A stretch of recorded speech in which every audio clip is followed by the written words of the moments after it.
O líder dos apóstolos está morto. Mas eles não vão deixar a sua mensagem morrer. Quando falamos sobre como esse pequeno grupo marginal de homens acuados começou um novo movimento religioso... Como isso pôde acontecer? 12 homens, em uma corrida contra o tempo para salvar o mundo. Quando pensamos sobre todos os obstáculos no caminho, perseguições, martírios, crucificações... É um dos acontecimentos mais impressionantes da história da religião. A vida secreta dos apóstolos. A estrada para Jerusalém. Ano 30 depois de Cristo. Era uma sexta-feira no Pessar, ou próximo a ele. Até hoje, chamamos esse dia de Sexta-feira Santa. Mas a primeira Sexta-feira Santa não foi um bom dia para Jesus.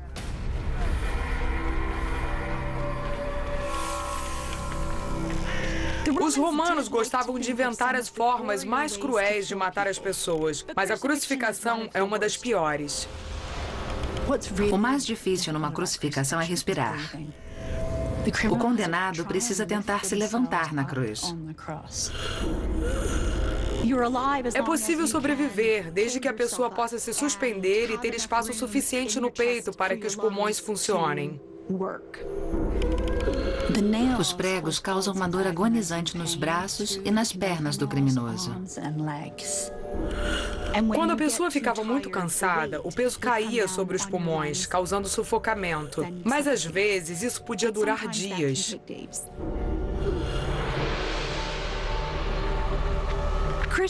As crucificações serviam para intimidar. Era um aviso para os outros, caso se rebelassem contra o Império Romano. Morreriam dessa forma, humilhante, excruciante. Não é por acaso que a palavra excruciante tem uma cruz na sua raiz. Você pode sofrer essa morte terrível. Historicamente falando, eu não imagino que Jesus fosse cercado por uma multidão. Maria Madalena e as mulheres ficaram de vigília. Mas os apóstolos, os discípulos em quem Jesus mais confiava, não estavam lá. Eles estavam claramente ausentes.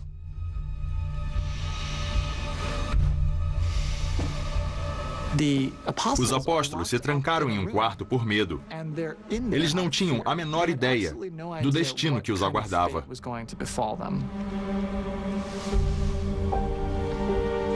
Parece que eles se esconderam, o que faria sentido. Se Jesus foi preso por motivos políticos por se declarar o rei, quem o seguisse também teria sido condenado como insurgente. Eles sabiam que, a qualquer momento, os guardas romanos poderiam bater na porta para prender e executá-los também.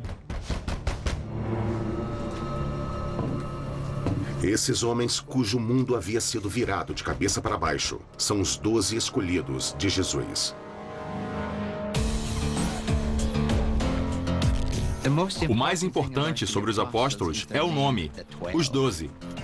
Por que não 9 ou 14? 12 é um número muito simbólico. São as 12 tribos de Israel. Assim como houve uma vez 12 tribos, deveria haver 12 apóstolos. Eles eram judeus que viviam na Galileia. Nos evangelhos, alguns são descritos como os pescadores. Então sabemos que a maioria era comerciante. Eles não tinham nenhum estudo formal sobre assuntos religiosos, não mais do que qualquer outra pessoa da época teria. Jesus apareceu e fez uma proposta muito radical. Por que você não deixa a vida que sempre conheceu durante todo o seu tempo nesse planeta para me seguir? Eu tenho umas ideias malucas. Mas os nomes, quem eram essas pessoas exatamente, não fica muito claro. Todos os evangelhos mencionam os 12. Alguns listam esses 12, mas os nomes são diferentes. Se existe um grupo de referência entre os apóstolos, não são necessariamente os 12. Na verdade, são 3 dos apóstolos: Pedro, Tiago e João, filhos de Zebedeu. Jesus sempre conversava com eles em particular para dar instruções e fazer revelações especiais. Eles estavam lá desde o começo. Pedro é o mais conhecido entre os 12 discípulos, porque ele era o braço direito de Jesus. Ele originalmente não se chamava Pedro. Esse foi o apelido que Jesus deu a ele. O nome veio do grego Petra, que significa pedra. Mas quando lemos sobre a vida de Pedro, ele não parece uma rocha. Parece mais areia movediça. Como quando cortou a orelha de um dos homens enviados para prender Jesus e horas depois negou conhecê-lo. Quando perguntado se conhecia ou estava viajando com Jesus, ele negava prontamente qualquer envolvimento com essa pessoa. A tradição diz que Pedro mentia. Pedro fracassou. E é um momento de grande frustração para ele. Um momento que teria sido inimaginável alguns dias antes.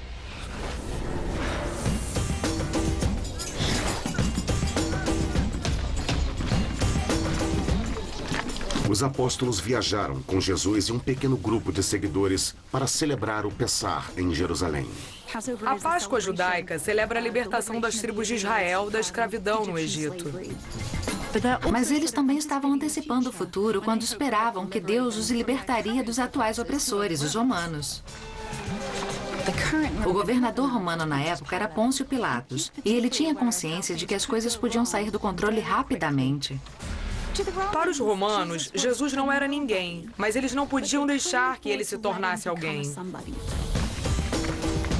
Para Pilatos, a forma como Jesus e os apóstolos entraram em Jerusalém era uma provocação à autoridade do Império. Eu considero um fato histórico que ele entrou em Jerusalém montado em um burro. Sem dúvidas, Pilatos estava sobre um cavalo. Foi uma perigosa zombaria a Pilatos. A questão é que Jesus era subversivo. Era uma grande ousadia. Esse jovem da Galileia estava fingindo que havia outro tipo de império, especificamente o Império de Deus. Não é de espantar que ele tenha acabado crucificado. No século I, havia muitas ideias diferentes sobre como o Messias poderia ser. Mas nenhuma delas previa uma morte humilhante e agonizante.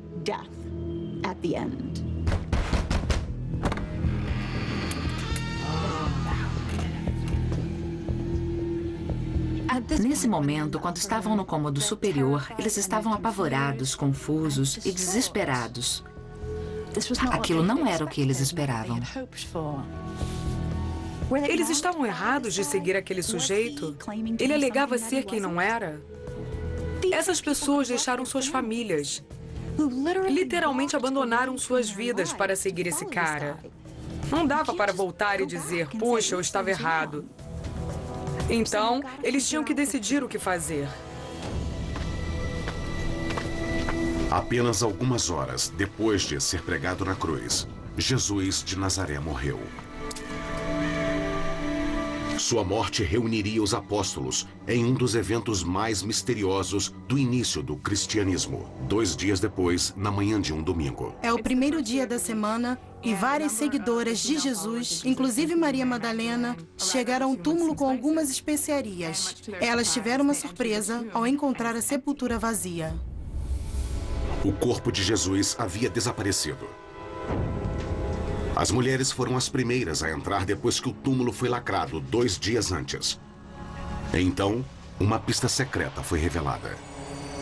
2 imagens apareceram para elas. E uma das figuras disse: "Por que vocês procuram os vivos entre os mortos?" As mulheres fugiram. Maria correu para informar os apóstolos sobre a estranha visão e o corpo desaparecido, mas eles não acreditaram. Por motivos óbvios, porque parecia inacreditável que alguém pudesse voltar à vida. Eis que Pedro vai até lá e descobre que as mulheres estavam certas. O túmulo estava vazio e Jesus tinha sumido. Acho que a realidade é que os historiadores não sabem o que aconteceu com o túmulo vazio. O que sabemos com razoável certeza é que algum tempo depois da morte de Jesus, seus seguidores disseram que ele havia voltado à vida.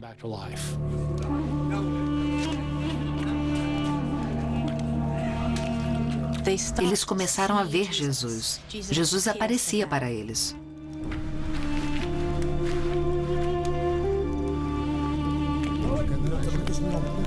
Então aconteceu mais uma vez. Jesus apareceu para seus discípulos e eles acharam que era um fantasma. Como resposta, ele se juntou a eles para jantar e comeu peixe assado. Jesus estava com fome, queria comer. Ele tinha estado morto por 3 dias. Fantasmas não comem. Então, eles sabiam que ele era um homem de verdade. O verdadeiro Jesus estava diante deles. A mensagem era que Jesus tinha voltado. Mas ele voltou extraordinariamente normal, como costumava ser. Não era uma visão, não era um fantasma, era uma ressurreição física. Os apóstolos estavam convencidos de que Jesus tinha voltado da morte. Como fato, era improvável. Mas essas visões eram absolutamente reais para eles. Eles estavam mesmo tendo visões ou estavam apenas sofrendo alucinações coletivas causadas pelo estresse psicológico? É possível. Mas no século I, as visões eram consideradas uma parte normal da vida. Para eles, as visões eram reais, como sempre são para quem as tem. Mas elas nem sempre são o começo de religiões mundiais. O que estamos tentando entender é por que essas visões fizeram o que fizeram. Isso está relacionado ao que a ressurreição confirmou para os apóstolos. Deus não ressuscita pessoas à toa. Ele escolheu esse homem. Sabe o cara que acabou de ser crucificado? Foi ele que Deus escolheu para trazer de volta a vida. Isso confirma tudo o que eles acreditavam quando começaram a seguir Jesus. Ele tinha que ser o Messias, porque agora ele era mais poderoso do que a morte. Ele era o soberano, ele era o Senhor, o futuro rei do reino que estava por vir. O Jesus ressuscitado diz a seus homens que eles foram escolhidos por ele para espalhar sua palavra em todas as nações da terra. Mas antes que isso pudesse acontecer, eles iriam precisar de poder. Ele não disse quando, nem como esse poder viria. Depois, Jesus ascendeu para o céu e deixou seus apóstolos com o maior mistério de suas vidas. De acordo com os evangelhos, os apóstolos fizeram uma jornada da Galileia até Jerusalém para esperar um sinal de Jesus. É quase impossível saber quando ou se a viagem realmente aconteceu. Infelizmente, os registros históricos do Império Romano não dizem nada sobre o início do cristianismo. É um verdadeiro buraco negro. Mas pode haver pistas em um livro da Bíblia. O livro de Atos é o primeiro relato histórico da igreja. Não sabemos quem escreveu, mas o chamamos de Evangelho de Lucas. Ele escreveu os Atos dos Apóstolos para contar a história do início da igreja. Os Atos dos Apóstolos oferecem uma boa história fictícia. Não é bom registro histórico. É um amálgama de fatos e ficção, do ponto de vista de talvez 100 anos após a morte de Cristo. Ao relatar esses eventos aparentemente inverossímeis, Lucas estava tentando seduzir o leitor a querer ouvir a história, a ouvir mais e talvez se juntar ao movimento. O livro de Atos começa com uma série de eventos milagrosos.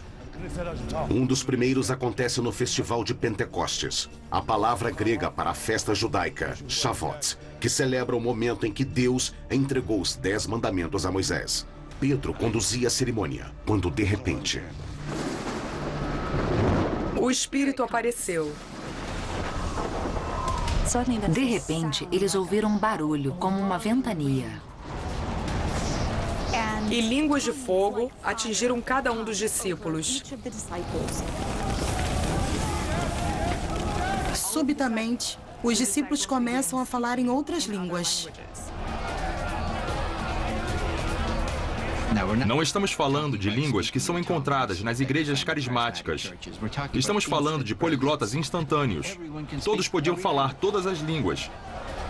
Jesus se foi, mas seu espírito ficou. Seu espírito era um poder galvanizador. É uma história fantástica. Segundo o livro de Atos, Pedro levantou no dia de Pentecostes, fez um sermão e milhares de pessoas se converteram. Alguns dias depois, ele fez outro sermão e outras milhares de pessoas se convertem. Dentro de alguns meses, 2/3 de Jerusalém eram cristãos. Isso absolutamente não é verdade. Não aconteceu de jeito nenhum. O meu palpite é que estamos falando de dezenas de cristãos que se juntaram à igreja nos anos 30, talvez centenas de pessoas, mas não centenas de milhares. Mas o assunto do relato de Pentecostes não são os números exatos, mas como os apóstolos foram transformados. Esse é o ponto principal. Eles se sentiam confiantes para sair e espalhar a mensagem. É nesse momento que eles passaram de discípulos a apóstolos, os mensageiros de Deus. O termo apóstolos vem da palavra grega apostoli, que significa enviar à frente, enviar numa missão. Eles estavam encarregados de espalhar a mensagem de Jerusalém aos confins da terra.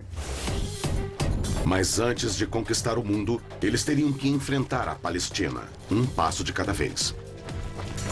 Era um movimento pequeno no começo. Não existiam igrejas, catedrais. Nada estava sendo construído. Eu imagino que Jesus ficaria surpreso, se não horrorizado, com a instituição da igreja dos dias de hoje. Jesus não fundou nada. Ele era um judeu com uma mensagem judia sobre Deus e o império de Deus. E ele certamente não concebeu nada que envolvesse construções, grandes orçamentos e envolvimento político com o status quo. Jesus era realmente contra tudo isso e tinha uma visão diferente. Eles não estavam muito interessados em construir igrejas ou qualquer tipo de estrutura porque o fim do mundo estava chegando. A mensagem de Jesus teria sido que a chegada do reino de Deus era iminente. A ressurreição de Jesus era um sinal de que o fim dos tempos estava começando. Aqueles que o seguissem, aqueles que acreditassem em Deus, seriam salvos. Não fazia sentido construir prédios se tudo seria destruído em 2 ou 3 anos. Então o método deles era ir aos lugares, evangelizar o povo e seguir adiante. Eles realmente achavam que estavam à beira do abismo do fim dos tempos. E foi isso que induziu os apóstolos a difundir a mensagem tão rápido e tão amplamente. Esse tipo de vida nômade poderia ser descrito como um tipo de desabrigo consciente. Mas eles precisavam se encontrar em algum lugar. A questão é, onde eles se reuniam? Os pagãos tinham templos. Os judeus tinham sinagogas. Os apóstolos tinham a sala de jantar. Os apóstolos provavelmente se reuniam em casas particulares. E espalhavam a mensagem de Jesus dessa forma. As mulheres que eram responsáveis por administrar a vida doméstica eram muito importantes nesses lares. Mulheres ricas abriam suas casas oferecendo abrigo e comida aos discípulos. As mulheres, em geral, serviam como patronos dos apóstolos.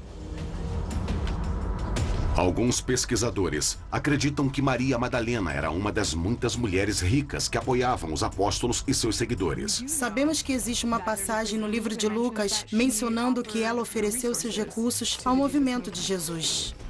Mas de onde veio seu dinheiro? Será que ela era de fato a prostituta que tem sido retratada há cerca de 1.400 anos? No Novo Testamento, não existe nada indicando que ela fosse uma prostituta ou uma mulher adúltera. O meu palpite é que ela era uma viúva rica, que administrava um grande negócio de pesca.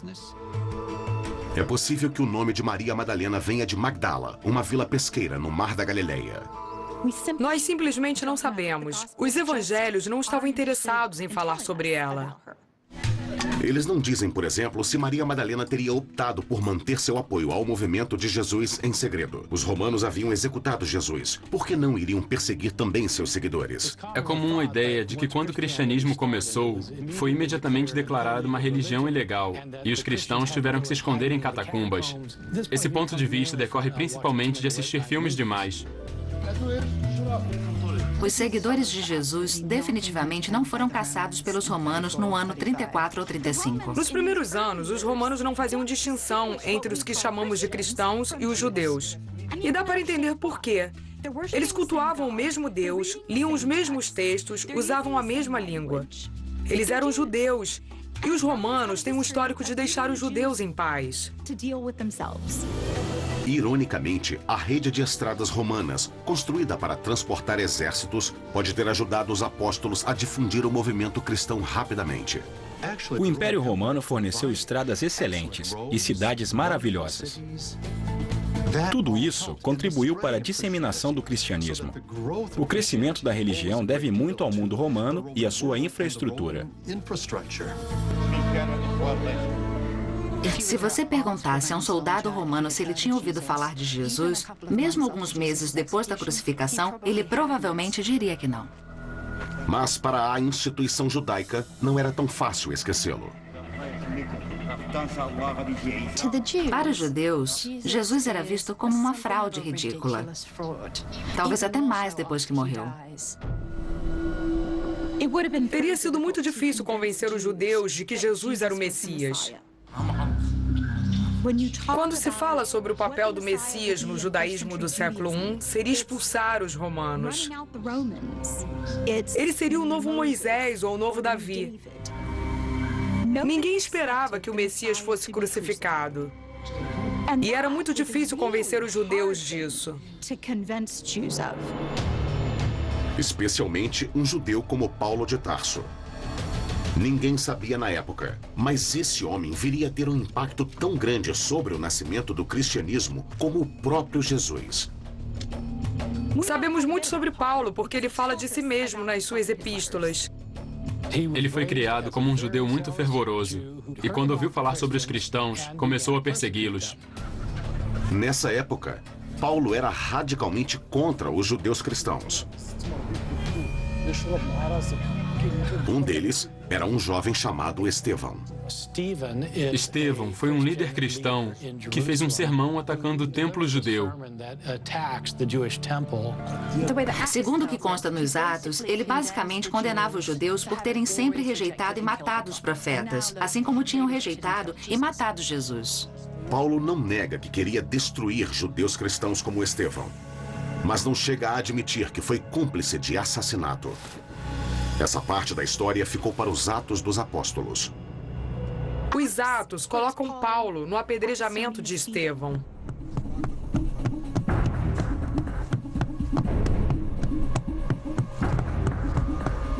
O Sinédrio, a Corte Suprema Judaica em Jerusalém, condenou Estevão à morte por suas crenças subversivas. Foi o primeiro martírio cristão e aconteceu fora de Jerusalém.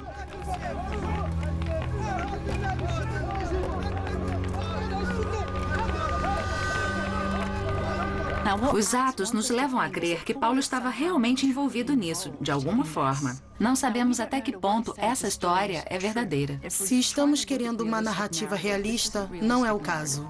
Para começar, o texto coloca Paulo em Jerusalém. O próprio Paulo nunca disse que esteve em Jerusalém.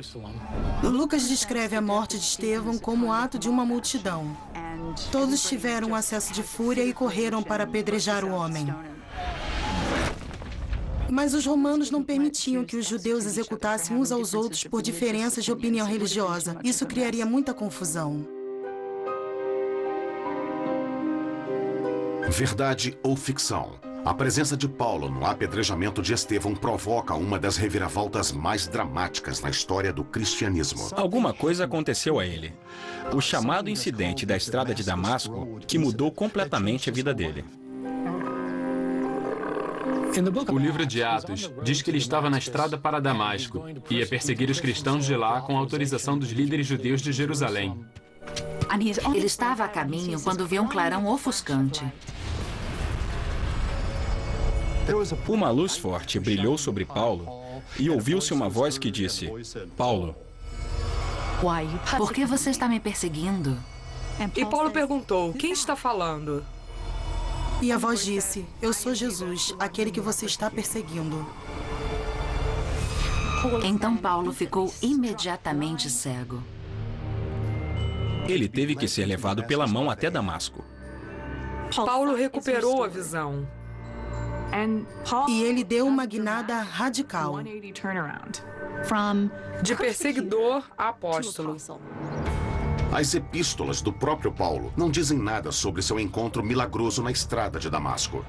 O relato de Paulo é muito mais simples. Ele só diz: quando Deus revelou seu Filho dentro de mim, em mim, como uma experiência interior, eu me tornei uma pessoa diferente. Paulo alega que sentiu sua vocação com a própria revelação pessoal de Jesus. A história final é a mesma. Paulo deixou de ser um perseguidor e veio a ser um dos melhores, ou o melhor apóstolo do movimento.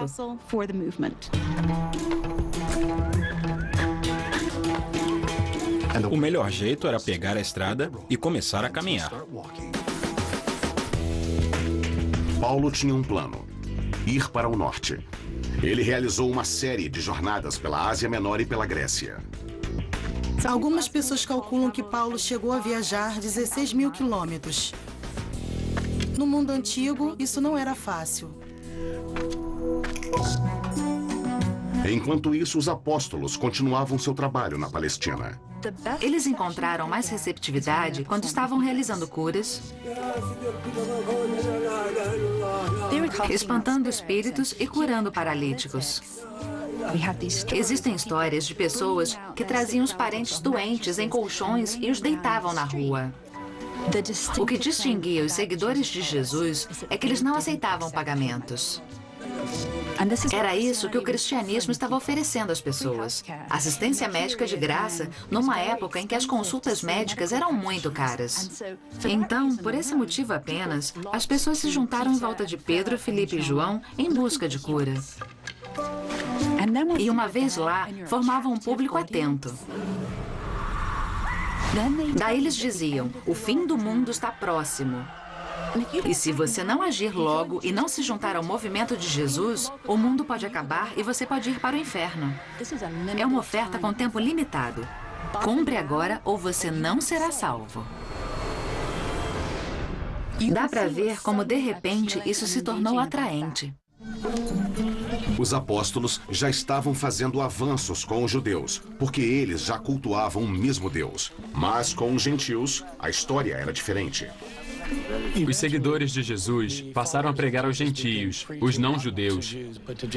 O que caracterizava os gentios no Império Romano é que todos eles eram politeístas. Eles adoravam vários deuses. Hoje, eles são chamados pelos pesquisadores de pagãos.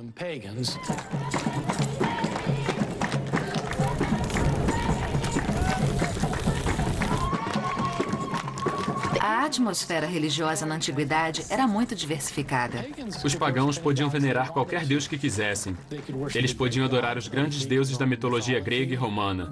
Podiam cultuar seus deuses locais, os deuses das cidades, da floresta, dos rios, do pasto, da guerra. Havia deuses do amor, deuses da fertilidade. Era um mundo povoado por essas personalidades sobre-humanas. Era uma espécie de buffet de religiões. As pessoas podiam ter o quanto quisessem de qualquer coisa. Então, quando os apóstolos insistiam para que os pagãos abrissem mão de todos os seus deuses, estavam diante de um problema. Tudo era uma questão de poder. As religiões pagãs enfatizavam que os deuses favoreciam os seus adoradores. Nós não podemos controlar a chuva, mas os deuses podem. Não podemos controlar se as colheitas serão boas. Não podemos controlar se o gado se reproduz ou não, mas os deuses podem. Os deuses podem fazer coisas por nós. E quando você vira as costas para eles... Um ser humano vai pagar o preço. Existem pessoas entre nós que não estão adorando os deuses. Por isso, eles estão causando esses problemas. Esse é o principal motivo que levou à perseguição dos primeiros cristãos. Sempre que acontecia um desastre em uma cidade e os cristãos estavam lá, eles naturalmente eram considerados culpados. Por outro lado, Paulo estava tendo sucesso ao espalhar a mensagem de Jesus entre o povo gentil da Grécia e da Ásia Menor. Paulo se estabeleceu de uma forma um tanto audaciosa como o apóstolo dos gentios. Aparentemente, Paulo achava que a mensagem de salvação não era só para os judeus. A mensagem da salvação de Deus deveria atingir todo o mundo. E ele acreditava que tinha sido convocado por Cristo para levar essa mensagem aos gentios. Na verdade, Paulo era um estrategista brilhante. O plano dele era pular as cidades menores e se concentrar nas capitais. Muita gente saía das outras cidades e ia à capital regularmente para fazer todo tipo de negócio. Então, se a mensagem chegasse à capital, ela seria difundida. Paulo contava com um bom esquema. Ele comercializava couro. E quando as pessoas chegavam para comprar, ele começava a falar com elas. Primeiro, ele sabia falar a língua. Paulo falava grego. E como Paulo podia se comunicar, não havia limites para onde sua mensagem poderia chegar. Depois ele misturava um pouco de religião. Você corre o risco de ser jogado no inferno, onde vai ser queimado e o enxofre vai cobrir o seu corpo. Você vai estar perdido para sempre. Você quer estar ao lado de Jesus ou quer ser deixado para trás? Essa era a mensagem incisiva de Paulo. Mas ele era muito bom em fechar o negócio ao convencer os pagãos de que o Deus judeu era mais poderoso. Mais poderoso do que todos os deuses pagãos. Como, por exemplo, mostrou a ressurreição de Jesus, além dos milagres realizados por seus seguidores. Um Deus poderoso o bastante para protegê-los da ira de todos os outros. Uma divindade universal que era responsável pela criação do mundo inteiro, de todas as pessoas nele e pelo que seria a destruição iminente. Funcionou. O movimento de Jesus crescia. E Pedro e Paulo, seus dois pilares, estavam em completa sintonia. Os Atos queriam retratar Pedro e Paulo quase como duas metades de uma laranja, digamos. Mas o fato é que havia uma certa tensão entre eles. Paulo era extremamente diferente dos outros. Eles não eram alfabetizados, não eram letrados, não vinham da alta sociedade. Estamos falando de pescadores. Paulo era um sujeito que chegou do nada. Ele era estrangeiro, provavelmente tinha sotaque. E só o fato de saber escrever indica que Paulo claramente era rico e privilegiado. E a verdade é que ele não sabia quase nada sobre Jesus.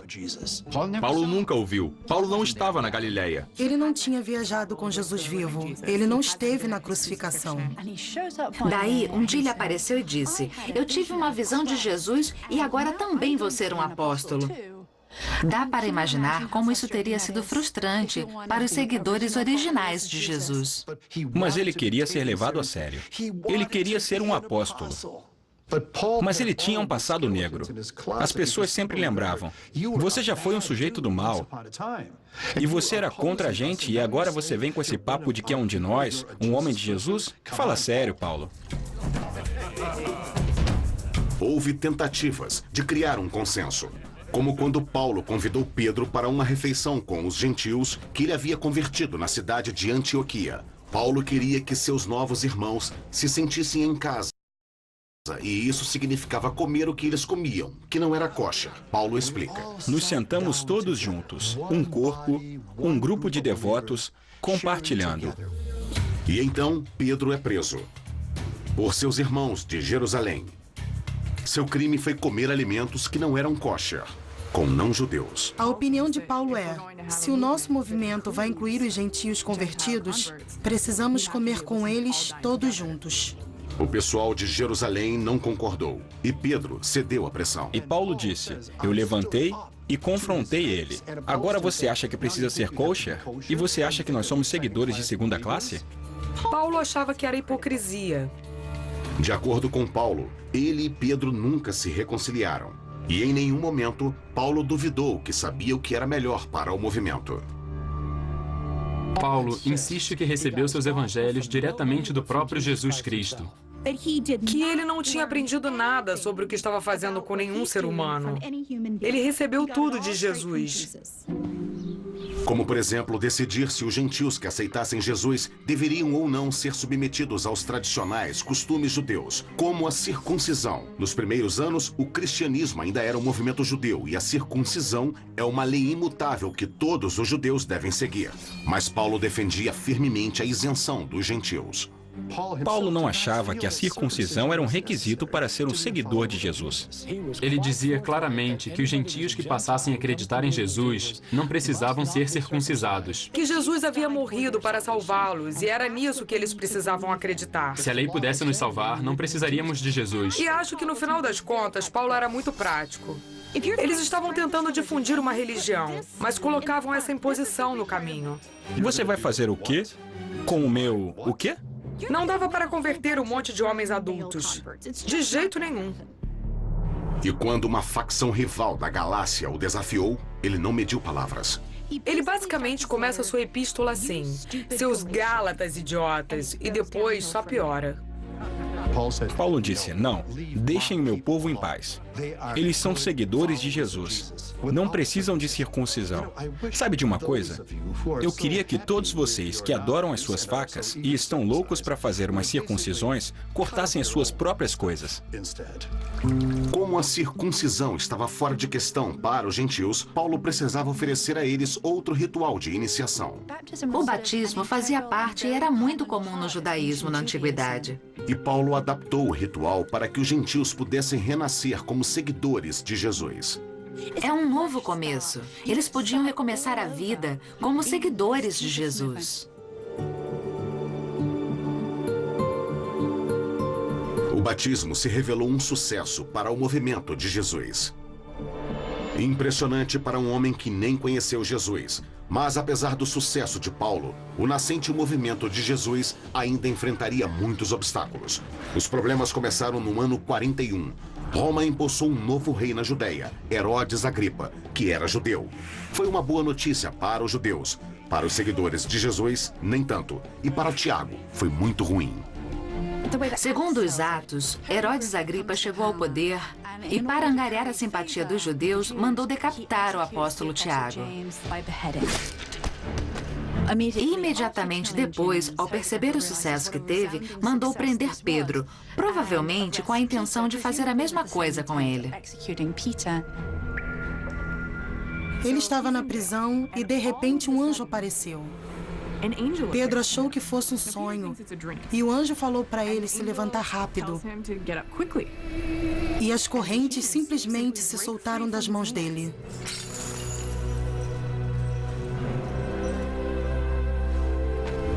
Depois da fuga milagrosa em Jerusalém, Pedro evitou chamar a atenção.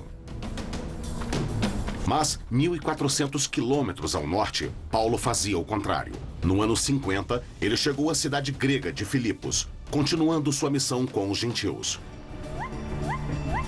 Para Paulo, um dia bom era quando ele conseguia converter mais uma alma, mesmo que isso envolvesse o exorcismo.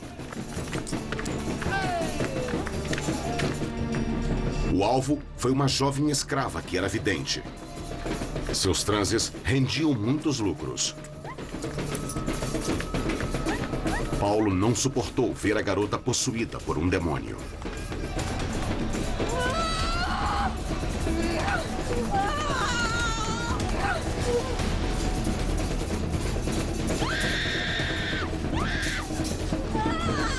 Os donos dela retribuíram o favor, delatando ele.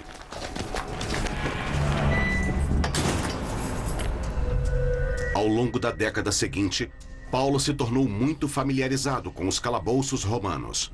Paulo escreveu muito, falou muito, converteu muita gente e ficou muito tempo na prisão. Mas ele sonha em levar sua missão até Roma.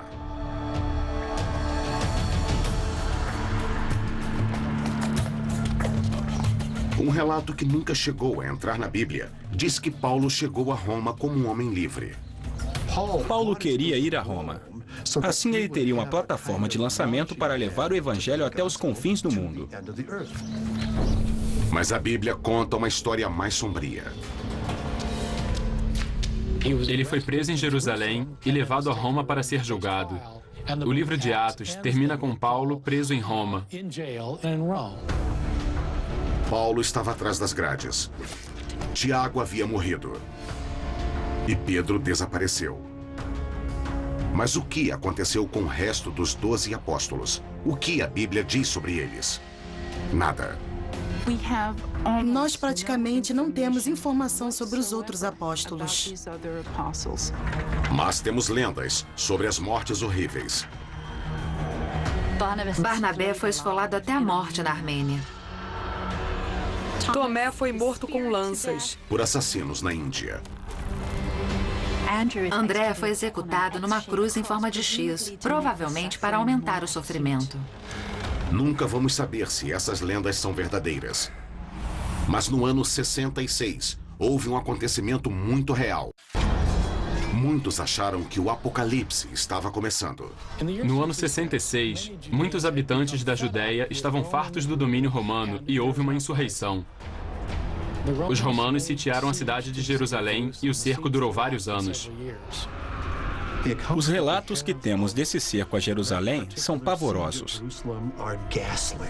As pessoas morriam dentro da cidade. Não tinham água, não tinham comida nenhuma. Os romanos usavam um método muito legal para cercar uma cidade murada. Eles montavam acampamento no lado de fora e ficavam lá, simplesmente esperando que as pessoas morressem ou se entregassem. E isso acabou acontecendo entre os anos de 66 e 70. Por fim, os romanos entraram, destruíram o resto da cidade e depois destruíram o templo de Deus. O sagrado templo de Deus foi arruinado. Um grande trauma para a comunidade judaica. Isso foi um cataclismo para os antigos judeus. E juntando esse evento, a mensagem cristã de que o fim estava próximo, de que Deus iria trazer o julgamento, os cristãos começaram a ver a destruição do templo como uma punição divina pela morte de Jesus. E isso parece ter sido um divisor de águas. Um divisor de águas entre a era judaica, a qual pertenciam os apóstolos, e uma nova era que viria a ser chamada de cristã. Em algum momento no final do século I, os seguidores de Jesus começaram a usar o termo cristão para se referir a si mesmos. No século IV, o imperador Constantino se converteu. E 1000 anos depois, Roma se tornaria o centro do mundo cristão. Diz a lenda que foi na cidade de Roma que Pedro e Paulo morreram. Temos uma fonte do século I indicando que Pedro e Paulo foram executados durante as perseguições de Nero no ano 64. Um grande incêndio consumiu a maior parte de Roma. Conhecemos a história de Nero tocando rabeca enquanto Roma ardia em chamas. Isso era muito ruim para sua imagem e ele precisava botar a culpa em alguém. Foi muito fácil culpar os cristãos porque, de qualquer forma, ninguém gostava deles. É possível que Paulo tenha sido um dos cristãos que foram executados.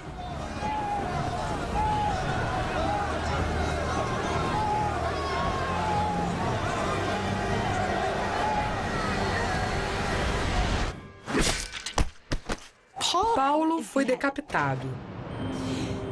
Mas nessa hora aconteceu uma coisa interessante. Leite jorrou do pescoço dele em vez de sangue. Sua morte, ironicamente, não foi a morte, mas a vida. E o leite é o que dá a vida. Então, ao matar Paulo, os romanos, sem querer, o devolveram à vida. A morte de Pedro é igualmente singular. Pedro foi crucificado,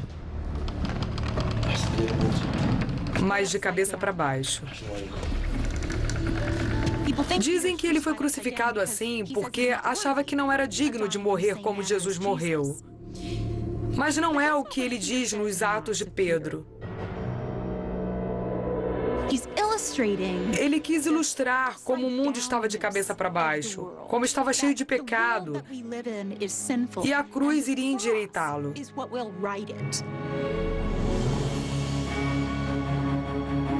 No ano 70 depois de Cristo, a maioria dos apóstolos estava morta. E o movimento estava em outras mãos.